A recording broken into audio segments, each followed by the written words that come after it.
आवळ्याचा आयुर्वेदिक मोरावळा तयार करण्यासाठी 1 किलो आवळे घेतले. सुरुवातीला आवळे आपल्याला स्वच्छ धुवून घ्यायचे. कॉटनच्या कपड्याने आपल्याला हे सगळे आवळे कोरडे करून घ्यायचे. त्यामध्ये पाण्याचा अंश अजिबात असायला नको. मीडियम साईजच्या किसणीने सगळे आवळे किसून घ्यायचे. आवळे घेताना थोडेसे मोठ्या साईजचे आवळे निवडून घ्यायचे, म्हणजे किसायला खूप जास्त त्रास होत नाही.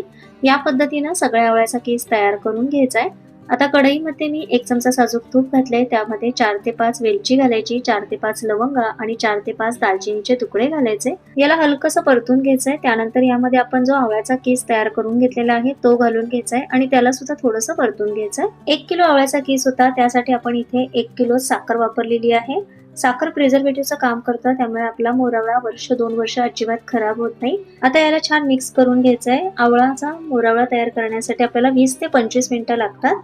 आता सुरुवातीला साखर वितळून असा पातळ असा पाक तयार होतो. हा पाक आपल्याला घट्टसर होईपर्यंत याला शिजवून घ्यायचा आहे. आवळ्याच्या नियमित सेवनाने ऍसिडिटी कमी होते, केसांची अतिशय उत्तम अशी वाढ होते, केस गळती थांबते आणि केस चमकदार आणि मजबूत होतात.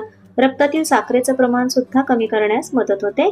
चवीप्रमाणे मीठ घालून घेऊया आणि 2 चमचे इथे मी वेलची पावडर घातलेली आहे. आता हे सगळं मिश्रण व्यवस्थित असं मिक्स करून घ्यायचं आहे. मोरावळा खूप जास्त मुरला की त्याचा कलर जो आहे तो थोडासा काळपट येतो. त्यासाठी इथे मी 2 चिमूट एवढा येलो फूड कलर वापरलेला आहे.